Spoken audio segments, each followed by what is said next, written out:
Welcome to the Badass Direct Sales Mastery Podcast with your direct sales dom, Jennie Bellinger. Badass Direct Sales Mastery is a podcast for rock star direct sales moms who are determined to make their business kick ass. Jennie will share her knowledge of effective sales and recruiting techniques, tips to get what you want from your business, and will interview direct sales professionals and leaders from various companies. The interviews will give insight to how these rock stars got to where they are and where they plan to grow in the future. And now, the direct sales dom, Jennie Bellinger. Welcome back, everybody, to Badass Direct Sales Mastery. I'm your host, Jennie Bellinger, your direct sales dom, and I am really excited to share our next guest with you. Her name is Paulina Tenner, and I was introduced to her by Virginia Moosekeys when we got to interview her on the Bad Girls on Business podcast. And Paulina is an entrepreneur, an angel investor, a TedX speaker, and an upcoming author. During the day, she is a businesswoman and a founder of GrantTree, started with a purpose to help tech startups navigate the complex world of government funding. And at night, she's a burlesque star. So welcome, Paulina. Thank you, Jennie. It's amazing to be in the show. Thank you so much for bringing me on. Oh, I'm so happy to have you here. And so, Paulina, tell everybody a little bit more about your journey as a CEO, founder, and angel investor, and then how you got into the world of burlesque. How did those things, like most people do not see those two things in combination. Those are diametrically opposed things in most people's minds. So let's talk about your journey. Sure. So I've been in business for maybe 12 or 13 years, and I started my second business, GrantTree, in 2010. And yeah, it's been a roller coaster, but I'm really, really proud of what we achieved, particularly in the realms of company culture. So in my company, people set their own salaries and all the financials are transparent. So yeah, it's been a fascinating ride. But at some point, maybe 2 or 3 years into the development of the business, I felt a little bit tired and depleted, to be honest with you. I felt like only my brain was engaged and the rest of my personality, the kind of risque, mischievous part of me, wasn't really finding an outlet. Mm-hmm. And I was just really, really tired of growing my business all the time and not having any time whatsoever for myself and to really kind of explore my creativity and my flow. So there was one time in particular when I was in Piccadilly Circus in London and I was having all these thoughts, oh my God, like, am I wasting my creative potential? I'm not really kind of engaging my most kind of extraordinary and mischievous part of me. And I was kind of walking past the place which used to be called Café de Paris. And in there, they have burlesque shows. And just like that, I thought to myself, I'm going to find out how to become a burlesque showgirl. I love that. That seems like so out of, well, what we call here in the US, so out of left field, like a totally different, most CEOs would not be walking past something and go, oh, I'm going to go learn how to do burlesque dancing. Yeah. Right? Exactly. So what about that attracted you to want to do that? I just felt, this is it. I need to do something outrageous again. I need to be naughty again. I need to come back to my creativity. I need to feel like my full self again. And it was just one of those serendipitous events that I was walking past that place and I just thought to myself, what if I did that too? Like, what would my life look like? And from then on, so I messaged a few people, made a few calls, and a few of my girlfriends came back with some links. And one of them pointed me to this school called The Cheek of It, which runs burlesque courses. And the rest is history. I did a few courses with them. I developed my persona, my act, because it's all about kind of discovering who your burlesque persona is, what she is like, what's her story, to then develop an act which you're going to showcase. So my first act was all about this corporate dominatrix. So this woman that kind of stomps on dead bodies of men on her way to the top and just fires men and is just really, really ruthless. But underneath it all, she really craves to be dominated. So so that was my first act. I had this stunning made-to-measure suit on me, and underneath it, I had a costume made of belts and chains. And I undressed on stage and revealed that costume, and I basically surrendered to the audience. I would pick somebody to the audience and sing a song to him or to her, and just talk about my desire to really surrender and be dominated. So that went down really, really well. It was one of the happiest moments of my life when I performed it for the first time. I just felt so much exhilaration, so much excitement. It was amazing. And now this is something for you. I hope you have video of your very first performance of that, just for your own pleasure, right? Yeah. Oh, that's amazing. That's so cool. And so now you've been doing this for a number of years. And if people go look for you on, YouTube, they can find your TED Talks that you have, because you actually have 2 of them, correct? I have one TED Talk and some other talks as well online. Okay. So the way that TEDx Talk came about is that for a number of years I had this split personality. So I was, somebody by day, somebody else by night. And it was kind of fun, but it was also a bit disturbing because I felt like, oh, what if somebody from the business world or one of our clients, say, found out that I strip on stage, What would happen if they were in the club while I'm performing? And then a moment came when I just thought, screw it. This is me. I'm proud of all aspects of me.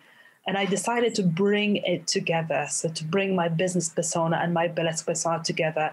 And that happened at that TEDx talk where I was speaking as a business person, but I had images on the backdrop. I had images of me performing burlesque and stripping. And it was like a conversation between one part of me and the other part of me. And it was like a coming out. It was beautiful. I've actually watched the TED Talk before because Virginia sent it to me before we had our interview, because she said, you've got to see this because this is who we're going to interview this week. And it was absolutely fascinating. And so after that, how were you received in the business world now that, oh my gosh, people knew that you were a burlesque dancer? Was it a secret anymore? Were there people who accepted it? How did it change your life, or did it even change your life? To be honest, I was expecting much more of a kerfuffle around it. But actually what happened is that, so one event that happened is that I got invited on this prestigious panel in my industry of engineering and technology. So it's a panel that informs the government about the policy for the world of engineering and information technology. And there was this guy from Rolls-Royce, a really, really senior guy who was the chairman of the panel. And once we were sitting at dinner next to each other, and I asked him, well, how come, I'm one of the youngest and least experienced people in the room? How come he invited me on this panel? And he said he watched my TEDx talk. So I kind of realized people really, I think a lot of people crave that sort of rawness and authenticity, and are maybe not entirely able to bring all aspects of themselves forth, and miss that ability and opportunity to be able to bring the wildness and the rawness into the business world as well. So it was received positively in general.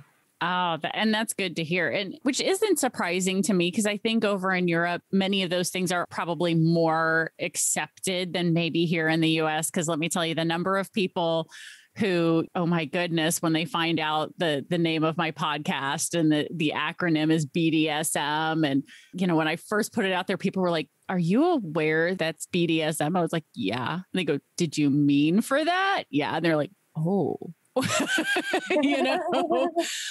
So having been able to put that out there now. So what year was the TED Talk? 2014. 2014. So that was 6 years ago, right? Almost 7 years ago, depending on time of year. So since then, obviously, it's at least fairly well known. You definitely are not keeping any of it secret anymore. And in fact, you've now written a book called Laid Bare. And I know there's a tagline in the second half of the title here. So Laid Bare. What the business leader learned from the stripper. Oh, I cannot wait to read that book. Thank you. I think that sounds amazing. So what inspired you then to write the book? I just thought the TEDx talk went down so well that I really would like to expand on that and talk more about the lessons that my business persona learned from my performance showgirl. And there is so much that came from that integration of those two parts of my personality, and my leadership style changed. And I became a wholly different person altogether. So I really wanted to write about that. And I absolutely loved the writing process. It was just, I was so in my flow when I was producing the first draft. It came together in 3 months. Oh, wow. I absolutely loved it. Just that opportunity to be raw, honest, and lay bare a few aspects of my personality for my readers to enjoy.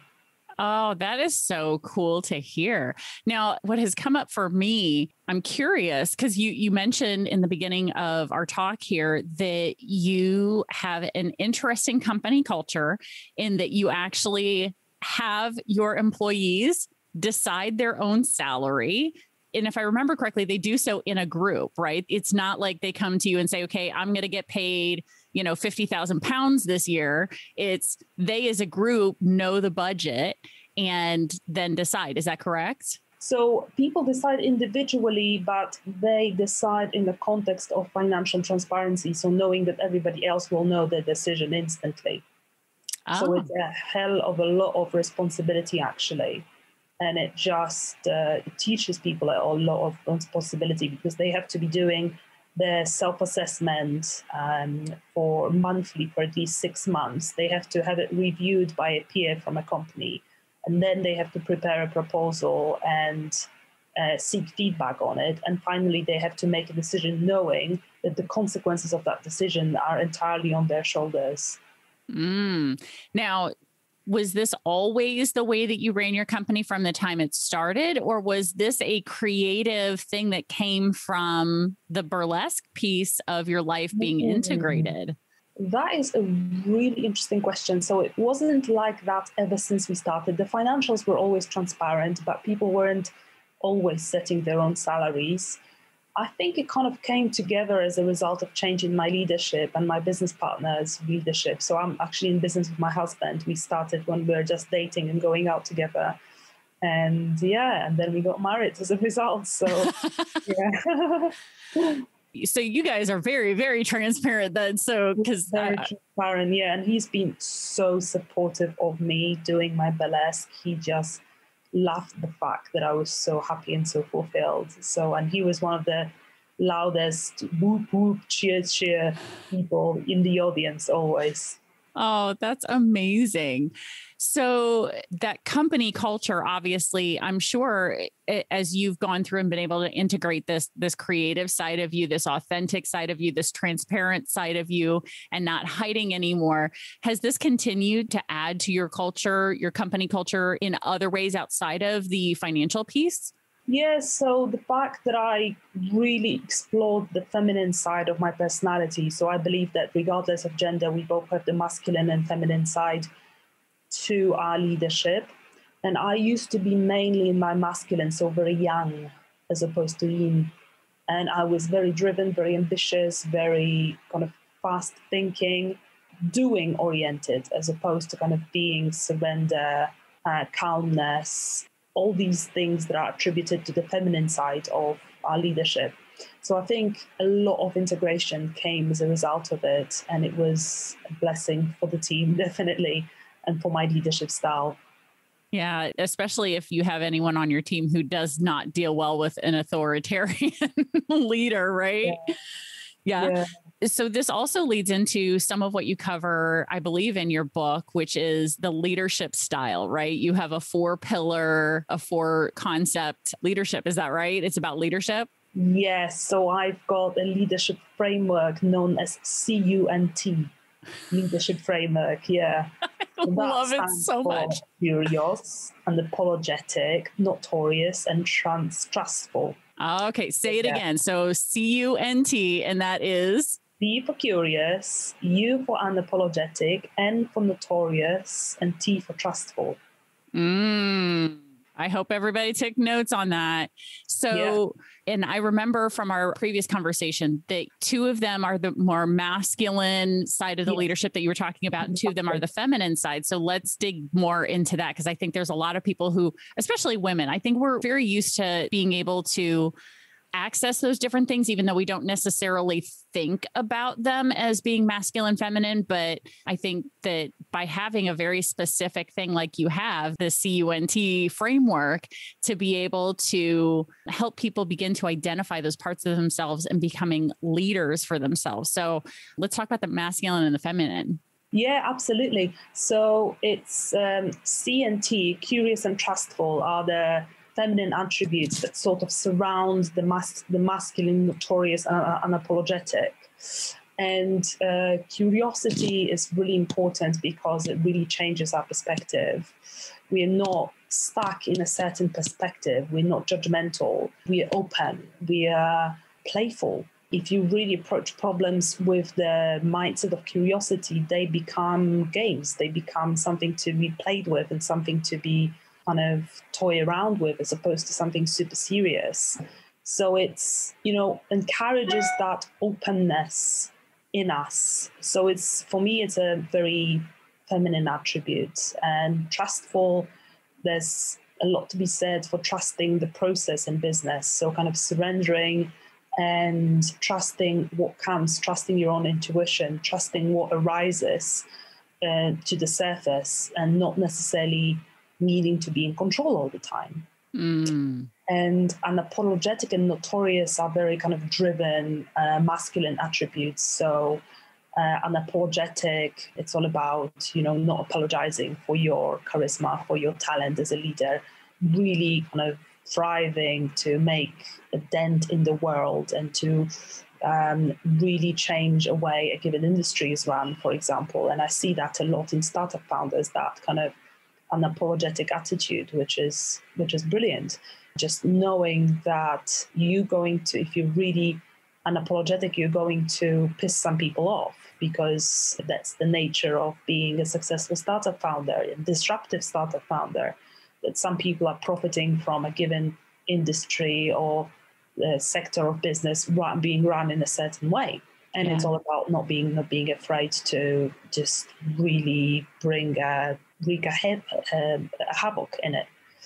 That's what unapologetic stands for. And notorious, it's not in a kind of ill fame sense of the word, but more a certain kind of notoriety is there's this animalistic almost quality of certain business founders and startup founders that I see. So they just desire to press forward, push forward, no matter what difficulties they encounter on their way.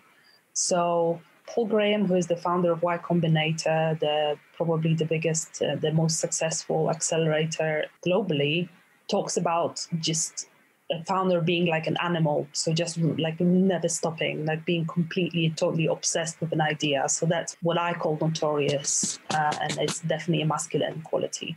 Oh, I would agree with that. So some things came up as you were talking about these different pieces. I think the curiosity and the trustfulness are things that many women are fairly used to. The unapologetic piece, I think, is an area that really fits well with the audience here, because the audience who's watching and listening to this right now are in the world of direct sales and network marketing and MLM. And I don't know if this is the case for you guys over in the UK, but here in the US, that industry is often seen, viewed, or has a perception of a very healthy dose of skepticism, cynicism, disbelief. Right. They're not trusting of the industry.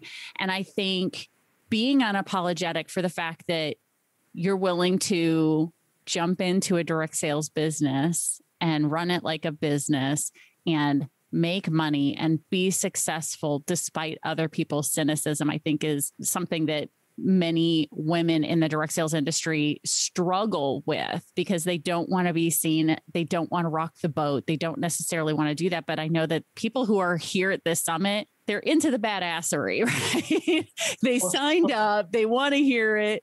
So what are some tips that you have to help someone shift from a very apologetic way of being? Because I think women have a tendency to be, I'm sorry for this, or sorry that I feel this way. Yeah. You know, how can one shift from that to being unapologetic?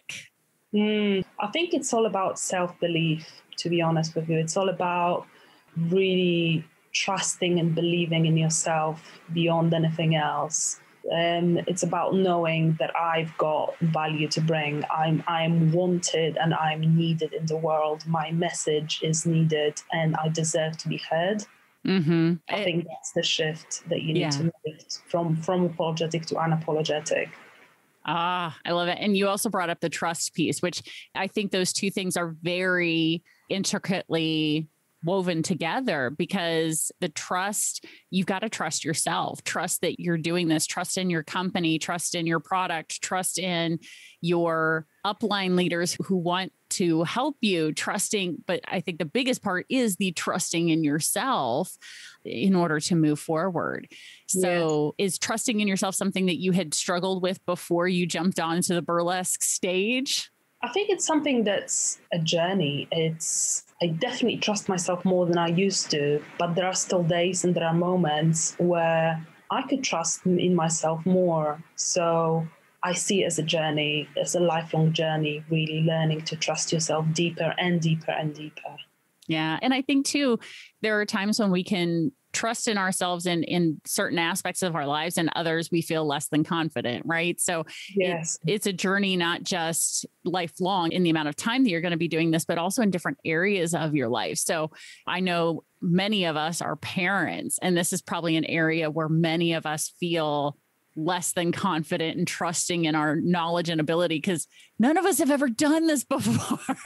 And there's no manual or handbook to being a parent. And so I think understanding that this trusting in yourself and becoming an unapologetic business person, unapologetic parent for the way that you want to raise your children, I think those are definitely very closely intertwined on that. Yes, absolutely. So I think those listening are already on their way to becoming unapologetic, just by kind of, as you say, jumping in and wanting to listen to us and to other speakers.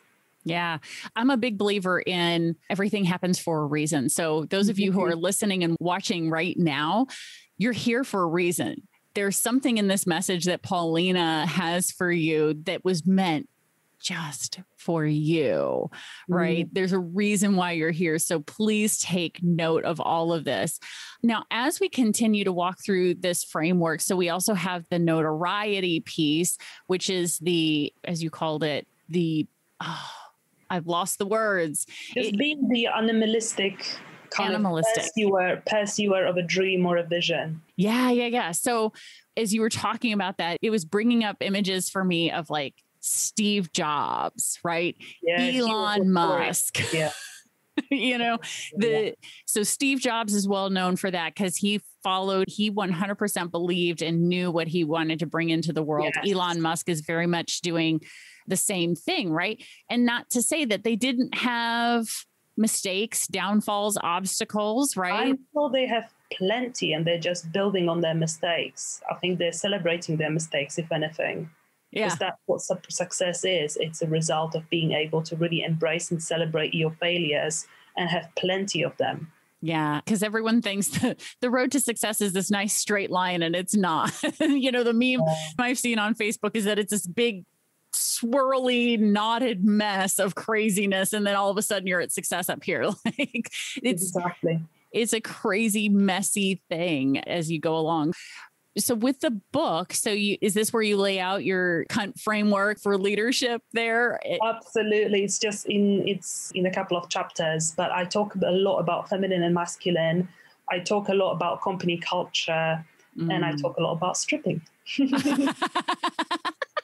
So I want to talk about the company culture piece because, again, a lot of the people who are watching this are solopreneurs. They are independent contractors with a company, and that company has an established culture.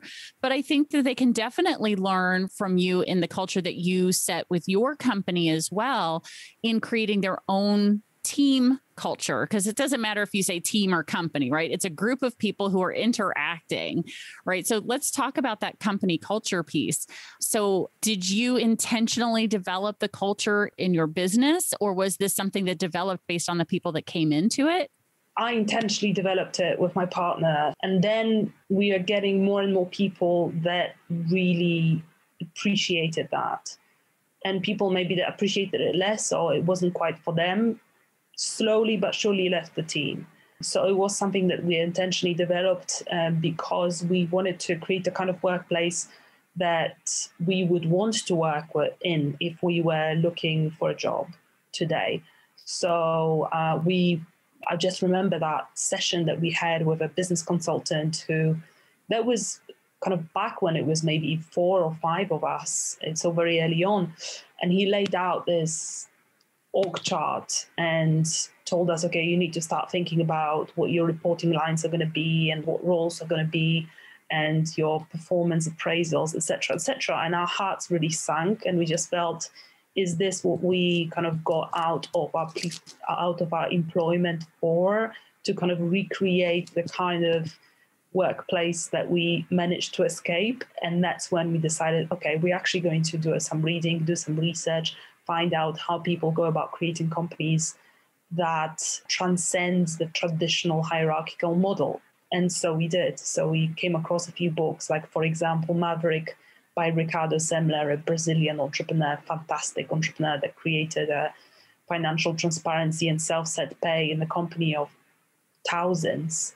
And we got seriously inspired, and we thought, okay, if this can be done in other parts of the world, in bigger companies, it probably can be done in a UK startup. Yeah, why not? I would think it would be so much easier to implement when there's 4 or 5 of you versus a company of thousands, right? Yeah, exactly. Getting buy-in from 4 or 5 people, a lot easier than buy-in from 1,000 or more, right? Yeah. So in doing that, what are some of the considerations you guys put out as you were planning your culture that maybe these direct sales leaders who are watching and listening right now can begin to implement as when they think about their own culture? So what are some 2 or 3 specific things that you would recommend they keep in mind? I would really recommend, just as a leader, do some thinking about what it would take to treat people in my company or people on my team as adults. How can I give them, more power over their time, over their energy, over how they choose to prioritize work, prioritize different goals? So how you can empower them to really be in control more of their resources, maybe even their salary, but resources like time and energy to begin with. And look at how you could make the company more transparent. So how can you give people access to more information to reduce the politics and water cooler conversations? How can you make it more egalitarian? How can you give people access to kind of conversations that are typically happening behind closed doors? I think this is the wholesome leadership of tomorrow that the world really needs. I 100% agree with that. And if we can get more leaders on board, especially people who are in this industry, to start running that way, then they're going to also take that ripple effect, because many of them are still also working a part-time or full-time job at a company, a corporation, a school, a hospital, a store, or something, right? And they can begin to take those concepts of leadership back into those places as well. And we can slowly spread this wonderful way of leadership and company culture one by one, right? Exactly. Awesome. And people that have worked in GrantTree and chose to move on, they already have a different expectation of their future employers. They kind of are taking elements of the culture with them. And that's what I've seen as well. So it's kind of transformative. So, I totally believe in that ripple effect as well. I totally get you there. Oh, I hadn't even considered that. Because some of the people who you said, weeded themselves out because they weren't necessarily a fit any longer. Right. But then they go elsewhere and they go, oh, maybe I did like this piece of GrantTree company culture and way of doing things. Right. And so have they started making those ripple effects and changes at other companies around you because of them going out into the world? Yes, I've definitely seen some signs of that. In some cases, they've created their own teams. So the culture that we developed has had an effect on how they grew as human beings and what expectations and goals they have now when it comes to their workplaces. So there definitely is some ripple effect, definitely. That is so super cool. I love that. So you have the book coming out. Do you have a release date for it? At this stage, it's likely to be November because there's been some changes that I introduced, and I wanted to make sure that I'm ready for it and the world is ready for it. Yeah. So at this point in time, do you have a way for people to sign up? Because if they're listening and watching right now, I'm sure they're salivating, ready for the book. So do you have any pre-order links, or is there a newsletter that people can sign up for so that they can be notified? Absolutely. So if you go to Paulina Tenner, Tenner.com, paulinatenner.com, and sign up to my newsletter there, you will receive a copy of the C.U.N.T leadership framework as a thank you for signing up. And I will be personally keeping you updated about the book's progress and when it's coming out. Oh, I'm going to go sign up right now because I don't want to miss it. I want to make sure I'm one of the first people in line to get this book and read it. I am so excited because this has been, like I said, this is my second opportunity to get to talk to you about this. And I knew I had to share you with my audience. I knew that this was something that was definitely applicable, not just in the traditional, quote unquote, I put air quotes around this for those of you who are listening on the podcast, traditional business world. These concepts work in direct sales as well, because business is business, right? We just get to tweak it based on how we operate our business. So Paulina, thank you so much for sharing your story, sharing your brilliance in all of this. I so appreciate you. You know me, I just love stripping in front of audiences. So it's just a pleasure to lay out the different parts of myself for others to appreciate. So thank you so much for having me. It's been an absolute pleasure and delight. Oh, I love it. And now everyone's going to be going and searching on Google for the Paulina TED Talk and to see if they could. Are any of your dances available on the web either for people to find, or are those all private videos? They are private. However, if people message me, I'm happy to share them. Oh my goodness, that's awesome. Well, good, Paulina. Thank you so much again for being here. So excited to be able to share what you have with our audience here. And I look forward to getting your book. So thanks again. Thanks again. Thanks, Jenny. Thanks for listening to the Badass Direct Sales Mastery Podcast with your direct sales dom, Jennie Bellinger. Why are you waiting to go to badassdirectsalesmastery.com? Don't make the dom get her whip. If you enjoyed this episode, make sure to share it with another rock star that you know in direct sales after you subscribe to the podcast so you won't miss any future episodes. You can also check out the show notes for links and any contact information mentioned in today's episode. We'll see you next time.